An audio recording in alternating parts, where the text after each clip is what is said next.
Ay, kung di ka mo tapang gobyerno, portray na ka. Portray ng gobyerno. So, hangyo, magkaiusa ka sa mga Pilipino. Tungkol ko ng ato mga gagmay na wala pa sinagtaray. Ato na tabangan ng gobyerno na mapalambo ang ato nasod. So, may nakod, saan, ato na ito, ato sa kong trupa. Ginawa ko tanan sa school driver din, na wakabal. O sa tanan na ato makita. O tanan, mapang sa panginabuhilan din. Samsa na pa ako sa mga kauban. Ato din na buksan, turmat, o Ibra, Tumi,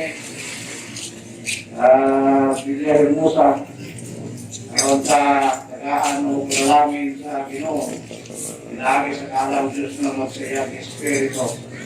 Salamat! Salamat.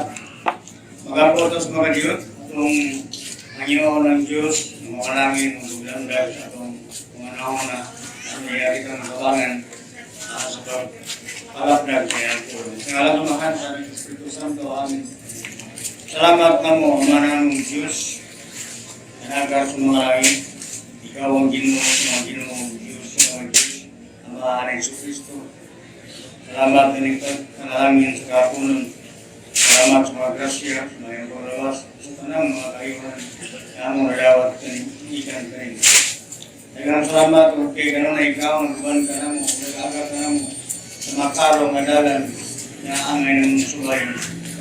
Isang pa na nagkinas kami, aparin mo kaming ikuha, hindi ulitan, alam sa kanamay, mag-iyak ka na mo, parong sa pagbuhot, amahan wala kami mahimo, kundi hindi mo kami tabangan, busan ining kapunan, ang ngayon na mo, ang mga Espiritu, ang intervene sa among mga kalikukan, aron magmalang puson kining maong programa sa pagpalapnag o pagsanyaw sa imong mayong balita.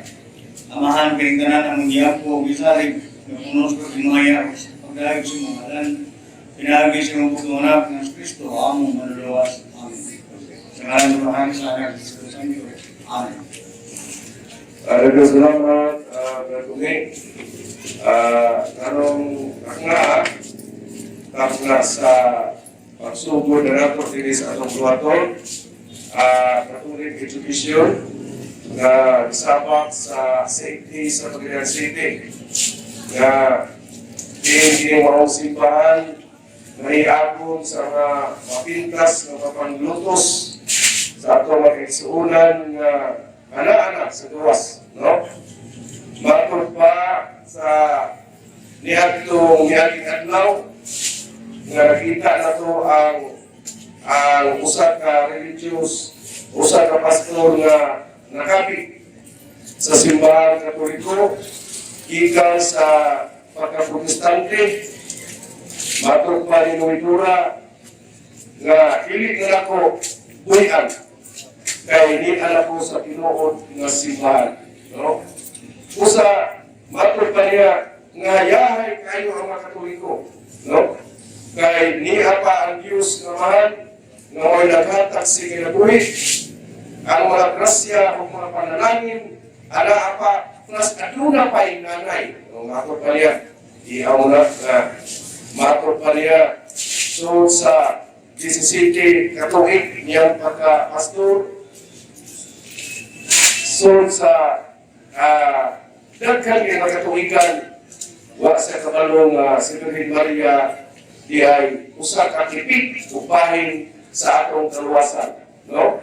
Usa miingon siya nga kanang kining maong babae naiagom sa pagpanglutos sa nasulat niya sa San Theodoros 1 versikulo 13 nga matupa nga kining maong babae naiagom sa mga pagpanglutos kay isipat-sipat nila si Jesus.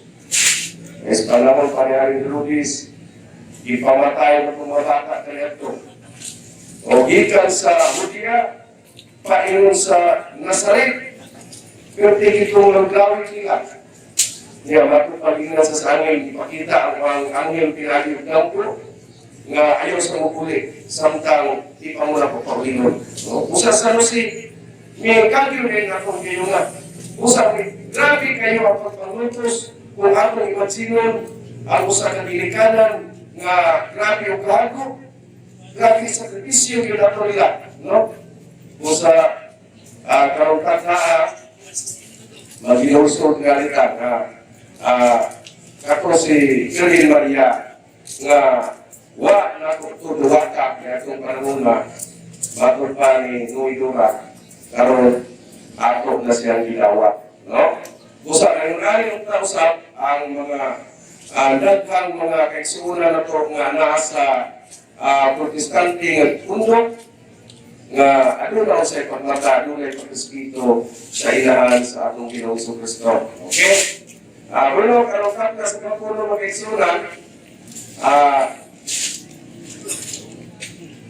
kuyata ka ninyo si Brad Umek, Lilian Hermosa, alang ining iyahang tima nga pag-abrihan. Brad Umek, ining ikamuuna Brad Umek. Nagapon sa tanan, yung man sa doang sa Taurian Store, na matag-Domingo, may suporta sa itong kayugan. Yung man sa doang diri sa Regular sa Merkado Publiko, si Marlon Luzon, siya ang mga staff, at ng mga kapulisan, iban pa ng mga nagtrabaho para sa gobyerno. Nagkaking salamat niyo mga ma'am, mga sir, sa inyong suporta. Yun man sa doang mayor, no? Si Honorable Mayor Samiko, nga yan ang itubutan na magka-Domingo, hindi magkagulong-gulong dito sa merkado. Ang akong gamas mga kaigsunan, akong distingan pag-discuss, although in principle, ako maring gilawat na diligyan sa iyo na pag-explain ini.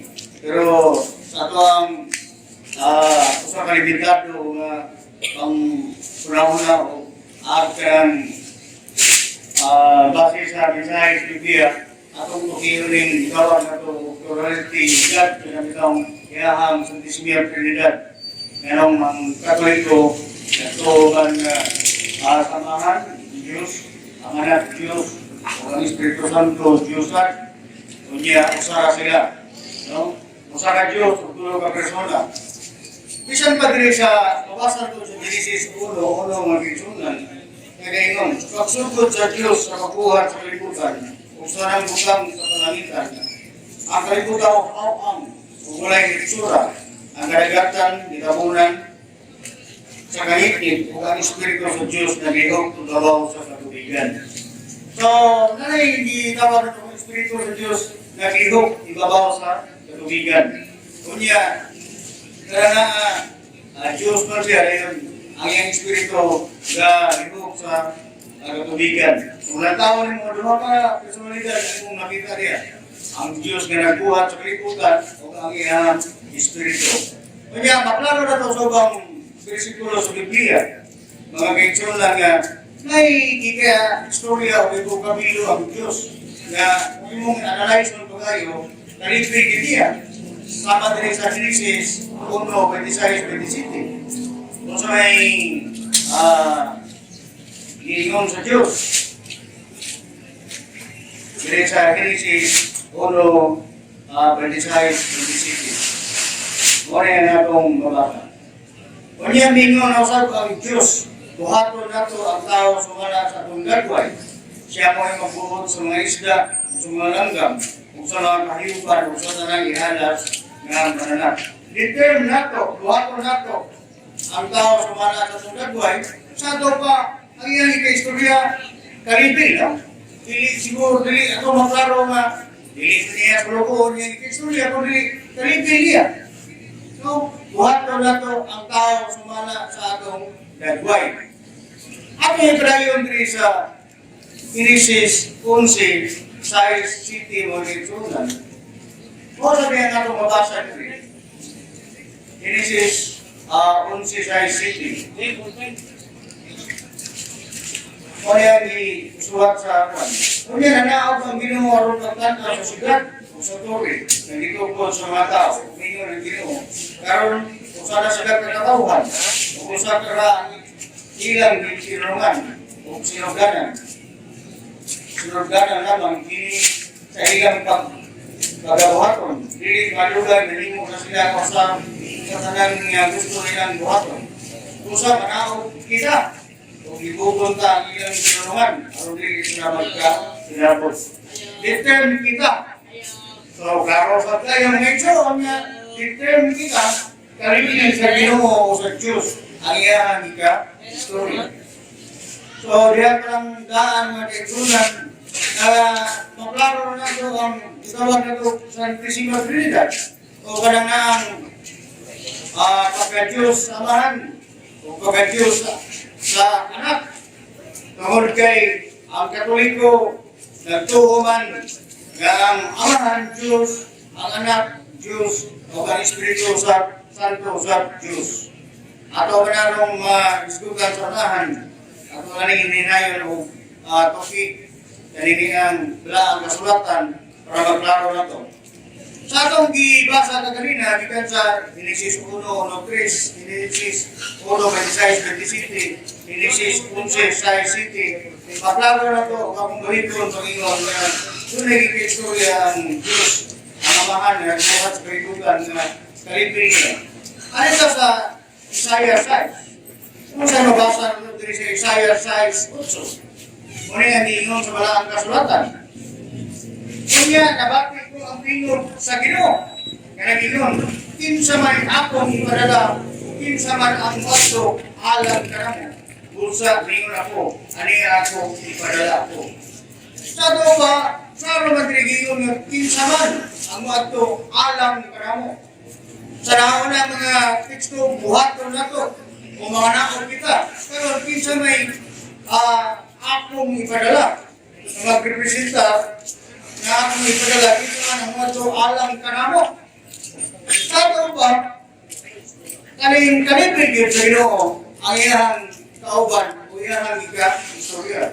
Niya, mayroon si Isaias, aniya ako o sumuha ako. Ano na sa mga salmo, mga kaitsunan? Kung kailangan na ito Diyos, kung sabi sa mga salmo na suwat na salmo ni David, kung sa may ingon sa salmo ni David sa Salmo 32, ano?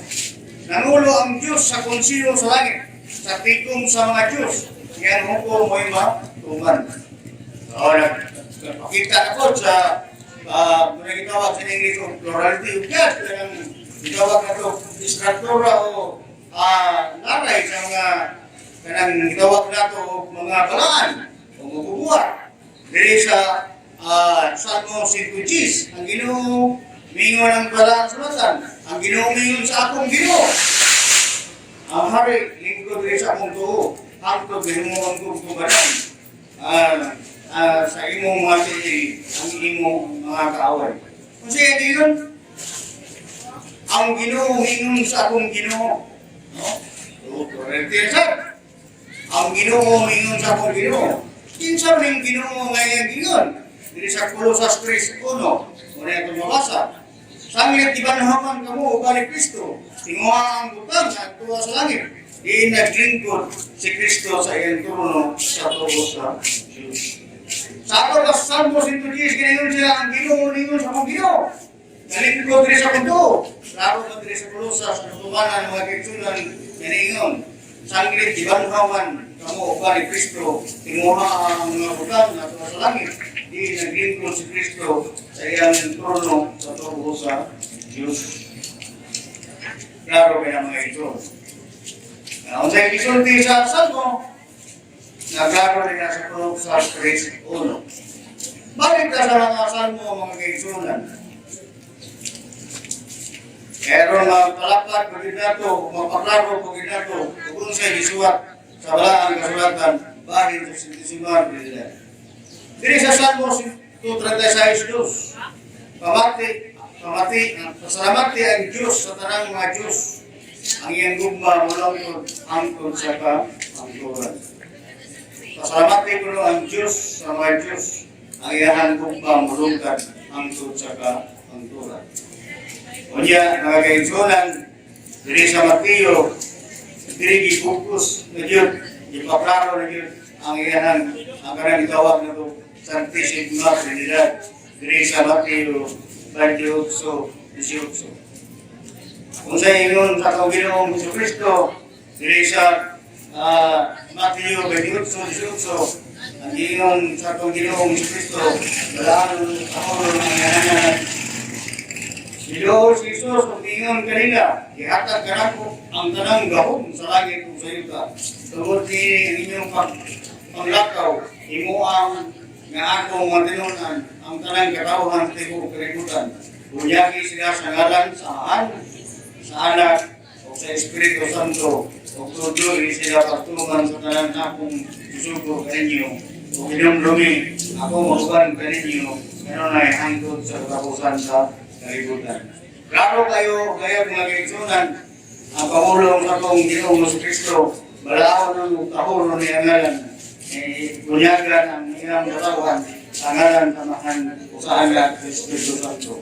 O pala ang akong pag-isplikar, ang akong pag-isplikar, base sa Versikulo Biblia, ng Versikulo Santisima Trinidad. Kaya salamat o may hapon na